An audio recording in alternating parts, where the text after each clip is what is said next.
थी और आप देख रहे हैं न्यूज नेशन। श्री कृष्ण जन्माष्टमी ये सिर्फ एक त्योहार नहीं बल्कि प्रेम और भक्ति का एक अद्भुत संगम है।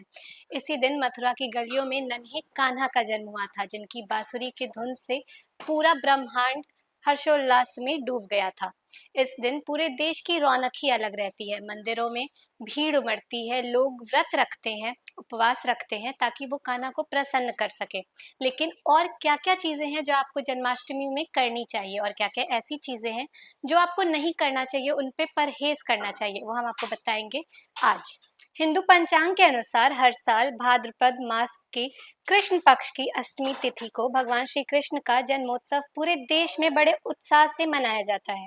इस वर्ष कृष्ण जन्माष्टमी शनिवार 16 अगस्त 2025 को मनाई जाएगी। धार्मिक मान्यताओं के अनुसार इस दिन निशिता काल यानी मध्यरात्रि के समय भगवान का जन्म हुआ था और यही समय मुख्य पूजा का माना जाता है। मथुरा और वृंदावन में इस पर्व की रौनक देखने लायक होती है। वहीं घरों में भी भक्तजन लड्डू गोपाल का श्रृंगार, झूला सजाना और भजन कीर्तन करके इस दिन को मनाते हैं। जन्माष्टमी का महत्व सिर्फ पूजा या व्रत तक सीमित नहीं है, बल्कि हर दिन संयम, भक्ति और प्रेम का प्रतीक माना जाता है। जन्माष्टमी के दिन की शुरुआत प्रातः स्नान और स्वच्छ हल्के रंग के वस्त्र पहनकर करनी चाहिए। इस दिन घर के मंदिर और पूजा स्थल की सफाई कर उन्हें मोर पंख, फूल, आम की पत्तियों और रंग बिरंगी सजावट से सजाना शुभ माना जाता है। सुबह उठते ही व्रत का संकल्प लें। यह व्रत 3 प्रकार से किया जा सकता है: फलहार व्रत, निर्जला व्रत या सात्विक व्रत। फलहार व्रत में फल, दूध, दही, मखाना, साबूदाना, कद्दू और सिंघाड़ा जैसे हल्के और सात्विक आहार का सेवन किया जाता है, जबकि निर्जला व्रत में अन्न और जल का त्याग कर केवल ईश्वर का स्मरण किया जाता है। सात्विक व्रत में अनाज और तामसिक भोजन का त्याग किया जाता है, लेकिन फल और दूध लिया जा सकता है। पूरे दिन भगवान श्री कृष्ण की भक्ति में लीन रहना सबसे शुभ माना जाता है। दिन में भजन कीर्तन, भगवत कथा, भागवत गीता का पाठ और मंदिर दर्शन से मन को शांति और आशीर्वाद प्राप्त होता है। घर में लड्डू गोपाल की मूर्ति या बाल स्वरूप को पीले वस्त्र पहनाकर मोर पंख, बांसुरी और फूलों से श्रृंगार करें। शाम होते ही मंदिर या घर के पूजा स्थल पर दीप प्रज्वलित करें और भगवान की आरती करें। रात 12 बजे भगवान श्री कृष्ण के जन्म के समय निशिता काल में पंचामृत, दूध, दही, घी, शहद और शक्कर से अभिषेक करना और फिर उन्हें नए वस्त्र पहनाना परंपरा है। इसके बाद तुलसी पत्र, मखाना, मिश्री और फल अर्पित किए जाते हैं। झूले में विराजमान लड्डू गोपाल को झुलाना, आरती करना और प्रसाद बांटना भक्तों के लिए अत्यंत आनंददायक क्षण होता है।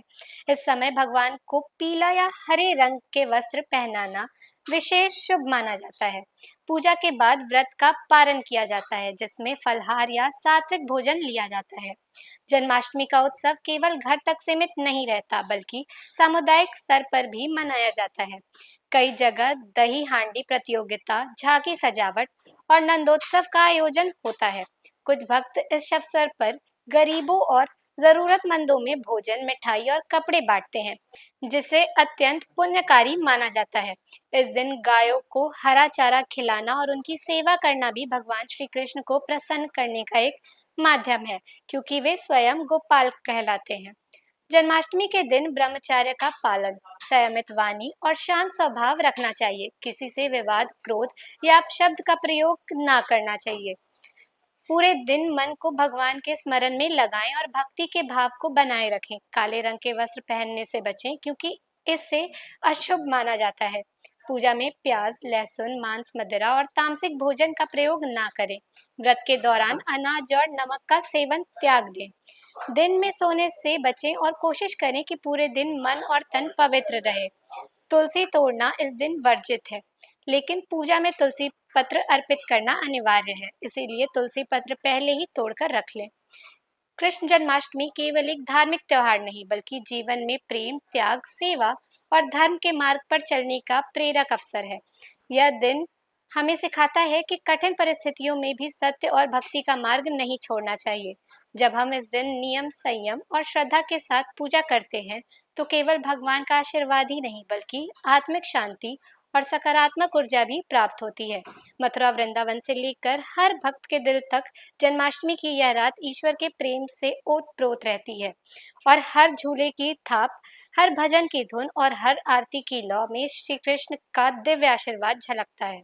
बाकी आप इस साल की जन्माष्टमी कैसे मना रहे हैं, ये हमें कमेंट सेक्शन में लिख के ज़रूर बताएँ और भी तमाम जानकारियों के लिए बने रहें न्यूज़ फनेशन पे। धन्यवाद।